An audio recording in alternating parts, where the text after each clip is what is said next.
शंखनाद करने वाले हैं कि एक मजबूत घटक राष्ट्रीय जनतांत्रिक गठबंधन के रूप में लोक जनशक्ति पार्टी रामविलास अपने राष्ट्रीय अध्यक्ष चिराग पासवान जी के नेतृत्व में कैसे मजबूती के साथ आगामी विधानसभा चुनाव की तैयारी में लगे और कैसे हम लोग आगामी विधानसभा चुनाव में जो हमारा स्ट्राइक रेट पूर्व का रहा है 100%, कैसे उसको कायम करें, इसी दिशा में हम लोगों ने इस रैली को आहूत किया है। अब मैं आप लोगों से अपील करूंगा, निवेदन करूंगा, यदि आप लोगों को कुछ जानना हो, पूछना हो तो आप लोगों का स्वागत है, आप लोग अपने प्रश्न कर सकते हैं। सीएम पद की जो तैयारी कर रहे हैं चिराग पासवान, क्या वो केंद्रीय मंत्री पद त्याग करना चाहते हैं? ऐसा आपको किसने कह दिया कि केंद्रीय मंत्री पद त्याग करके वो सीएम पद की तैयारी कर रहे हैं? ऐसा मेरे नेता ने, राष्ट्रीय अध्यक्ष ने ऐसा कहा है क्या कि मैं मंत्री पद त्याग करके और आकर के यहाँ मुख्यमंत्री पद की तैयारी कर रहा हूँ? ऐसा तो उन्होंने नहीं कहा है। लेकिन हर एक कार्यकर्ता लोक जनशक्ति पार्टी का, और न केवल लोक जनशक्ति पार्टी रामविलास का कार्यकर्ता बल्कि आम जनमानस जो है बिहार का, उसके मन में ये आस जरूर है कि भविष्य के नेता के रूप में भविष्य में प्रांत का, सूबे का, प्रदेश का नेतृत्व माननीय मंत्री, केंद्रीय मंत्री हमारे राष्ट्रीय अध्यक्ष श्री चिराग पासवान करें। जहां तक आगामी विधानसभा चुनाव की बात है, मेरे नेता ने भी ये स्पष्ट कर दिया है, कहीं किसी को कोई संदेह नहीं होना चाहिए और किसी प्रकार की अलगाववादी बात करके गठबंधन को कमजोर करने का कोई षड्यंत्र नहीं होना चाहिए। हमारे राष्ट्रीय नेता, राष्ट्रीय अध्यक्ष ने भी ये स्पष्ट किया है कि आगामी चुनाव नीतीश जी के चेहरे पर मुख्यमंत्री के तौर पर हम लोग लड़ने जा रहे हैं और ये जरूर है कि हम लोग एक मजबूत घटक हैं राष्ट्रीय जनतांत्रिक गठबंधन के। हमारा स्ट्राइक रिकॉर्ड सबसे बेहतर है, तो निसंदेह हम सबों की ये आशा है कि भविष्य में, भविष्य के नेता के रूप में, क्योंकि जैसा आप सभी जानते हैं आगामी 3 से 4 दशकों तक बिहार की राजनीति की एक मजबूत धुरी हमारे राष्ट्रीय अध्यक्ष केंद्रीय मंत्री चिराग पासवान रहने वाले हैं। और शुरू से हम लोगों ने वंचितों की और निर्धनों की लड़ाई लड़ने का काम किया है, सड़क से लेकर सदन तक। और हर एक व्यक्ति, वो चाहे राष्ट्रीय जनतांत्रिक गठबंधन का वोटर हो या न हो, सबके मन में ये आशा है, सबके मन में ये आस है कि किसी न किसी दिन हम लोग उनको बिहार का नेतृत्व करते हुए देखें। और स्वाभाविक है कि जितने हमारे कार्यकर्ता हैं, हमारे दल से जुड़े लोग हैं, वो जरूर चाह रहे हैं। चिराग पासवान हर मन से कहते हैं सीएम पद की वैकेंसी नहीं है, तो क्या चिराग सीएम बनना चाहते हैं? चिराग जी तो अपनी बात कहते हैं। चिराग जी ने कहा है, कभी नहीं कहा है कि मैं सीएम बनना चाहता हूं। उन्होंने कहा है कि बिहार से उनका मार्मिक एक संबंध है। हम लोगों की, सबों की इच्छा है कि गठबंधन धर्म का निर्वाह करते हुए भविष्य के नेता के रूप में कैसे हम लोग चिराग जी को आगे लाएं, और वो आ चुके हैं। जैसा आप सबों को पता है, न केवल प्रदेश बल्कि दूसरे प्रदेशों में भी जब चुनाव हुए तो आप सबों को पता है कि कितनी मांग थी वहां कि चिराग जी आए, सभाओं को संबोधित करें।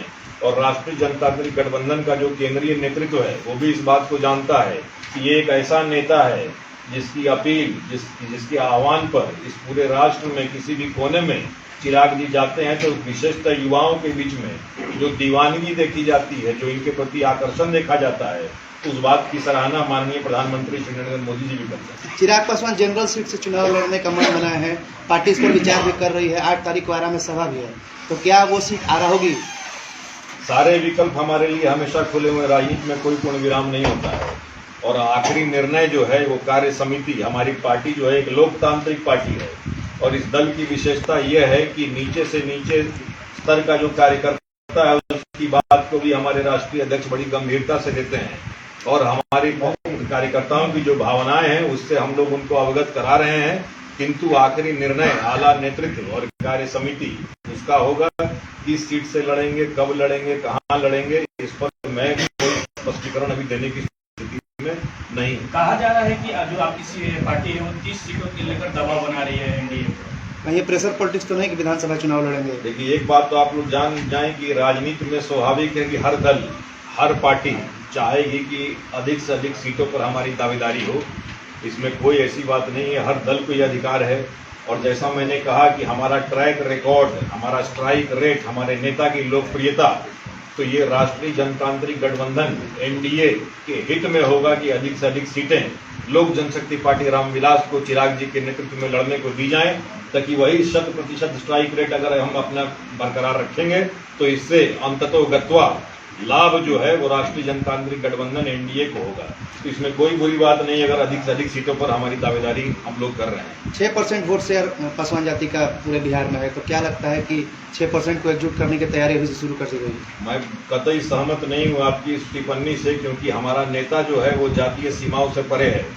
और यदि आप जा करके पृष्ठभूमि देखें तो हमारे नेता का जो अपील है, हमारे नेता को चाहने वाले लोग जो हैं धर्म, मजहब, जाति, संप्रदाय से ऊपर उठकर हर तबके में और विशेषतः युवाओं के बीच, वो चाहे किसी जाति का हो, आप यदि जाकर आज जमीन पर जमीनी सर्वे कर लें तो युवाओं के अंदर ये चाह है, ये आस है, वो चाहे किसी जाति का हो, कि हमारा नेता, ये चमकता हुआ चेहरा जो चिराग पासवान का, एक शिक्षित युवा जो कि कैसे आधुनिक, अभी जिस मंत्रालय में वो काम कर रहे हैं आप जाके देखिए क्या उत्कृष्ट कार्य कर रहे हैं। प्रधानमंत्री निरंतर उनकी सराहना कर रहे हैं और उनको एक मॉडल मंत्री के रूप में देखा जा रहा है। तो जातीय बंधनों में मेरे नेता को बांध करके उनका कद छोटा करने का ये षड्यंत्र है। ऐसी टीका टिप्पणी से मैं बिल्कुल सहमत नहीं हूँ। क्या चिराग पासवान का जो फैसला है विधानसभा चुनाव लड़ना, या फिर प्रेशर पॉलिटिक्स है बिहार में कि वो चुनाव लड़ने का अनाउंसमेंट जो कर रहे हैं, तो प्रेशर पॉलिटिक्स का सवाल कहाँ है? हम लोग तो राष्ट्रीय जनतांत्रिक गठबंधन और एनडीए के एक मजबूत घटक हैं। तो हम लोग जो चुनाव लड़ेंगे तो न केवल उन सीटों पर लड़ेंगे जो हमारे दल को दिया जाएगा, बल्कि बिहार की सारी सीटों पर जब लोक जनशक्ति पार्टी का एक एक कार्यकर्ता सभी सीटों पर पूरी ताकत के साथ चुनाव लड़ेगा। और हम लोगों का लक्ष्य है राष्ट्रीय जनतांत्रिक गठबंधन की सरकार पुनः कैसे मजबूत सरकार बिहार में गठित हो, ताकि जो विकास की धारा, डबल इंजन अभी जो चल रहा है उसमें कोई अवरोध न आए। एनडीए का शाहबाद पर विशेष ध्यान है। पहले मोदी जी का कार्यक्रम, अब चिराग पासवान का कार्यक्रम हो गया है। क्या शाहबाद में जो सीटें इधर उधर हुई हैं उसको बटोरने की तैयारी? शाहबाद देखिए, शुरू से शाहबाद जो है वीरों की धरती रही है। यहाँ के लोग बड़े पुरुषार्थी रहे हैं, पौरुषवान लोग यहाँ के रहे हैं। तो शाहबाद का तो विशेष स्थान हमारे नेता केंद्रीय मंत्री चिराग पासवान जी हों या हमारे माननीय प्रधानमंत्री हों नरेंद्र मोदी जी, शाहबाद का तो विशेष स्थान हम लोग हमेशा महत्व देते रहे हैं। और निसंदेह चूंकि चुनाव नजदीक है तो निसंदेह हमारे जितने कार्यकर्ता हैं उन लोगों को हम लोग अभी जोश भरने का काम कर रहे हैं। उन लोगों को सामने हम लोग लक्ष्य दे रहे हैं कि कैसे शाहबाद की सारी सीटों पर मजबूती से लड़ाई लड़ी जाए और कैसे हम लोग भारी संख्या में यहाँ से जीत कर आए। कितने जब सभा होगी आ रहा है तो कितने लोग आएंगे, कहाँ से लोग आएंगे? अभी तो आकलन चल रहा है, रोज शाम तक जो हम लोग निर्धारित कर रहे हैं संख्या, रात में जो रिपोर्ट आ रही है लग रहा है कि हम लोग उसके भी ऊपर जाने वाले हैं। इतना मैं आप लोगों को आश्वस्त करता हूं कि आप लोग भी भारी संख्या में उस दिन वहां उपस्थित रहेंगे। और मैं आपको आश्वस्त करता हूं कि शाहबाद की धरती से ये जो हम लोग शंखनाद करने वाले हैं, इसकी गूंज न केवल बिहार बल्कि दिल्ली के सत्ता के गलियारों तक सुनाई पड़ेगी। और हमारे नेता की लोकप्रियता आप लोगों को उस दिन अंदाजा हो जाएगा। अंदाजा आपको पहले से है, ऐसा नहीं है हाथ कंगन को आरसी क्या, अब पढ़े लिखे को फारसी क्या। तो आप लोगों को पहले से ये ज्ञात है कि हमारे नेता की लोकप्रियता कितनी है, किंतु उसी बात को पुनः हम लोग दर्शाने का प्रयास करेंगे।